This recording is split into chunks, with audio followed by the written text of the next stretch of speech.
તો ભાઈ જો સાયકલ વાળા ભાઈ આયા છે તે બધી વસ્તુ લઈએ છે ગ્રામોમાં બાલમાં પૈસા ઠેલીનો વજન છે ભાઈ 2 ગ્રામ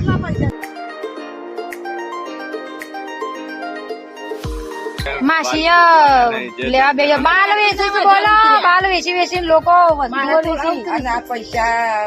બાલ વેચીને પૈસા લઈએ તો જો ભાઈ મહેમાનો આવે છે તે હાલ તો મહેમાનોની સેવામાં પડ્યો છે ચા બને છે ભાઈ જુઓ એરંડા વેચવાની તૈયારી થઈ છે ભાઈ હવે કાલે ગંજમાં જઈને વેચ્યા છીએ અમારા વેચવાના છે તે ભેગા હું ભાવ એડા થઈ આપણને ખબર નહીં હો એરંડા બેરંડાની ભાવ ખબર નહીં 1200 રૂપિયા કોક કહેતું તું મને શું લઈને આવ્યો બતાવજો પૈસા બરોબર આવું છે ચાય પીએંગે મહેમાન ચા પીશી મસ્ત મસ્ત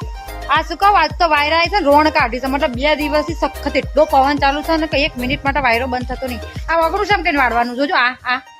વાળી એક ના વાળી એક ખરખું થઈને રહેશે પણ સારો લાગે છે ઉનાળાનો વાયરો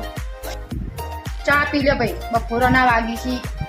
અમારે તો 4 વાગે છે ભાઈ તડકો હોય ઠંડી હોય ચોમાસું હોય ચાની ચુસ્કીઓ તો જરૂરી છે તારો હેડો આજ માટે આપણે આટલું જ રાખીએ છીએ ગાર્ડનમાં બેહ્યા છીએ શાંતિથી આવજો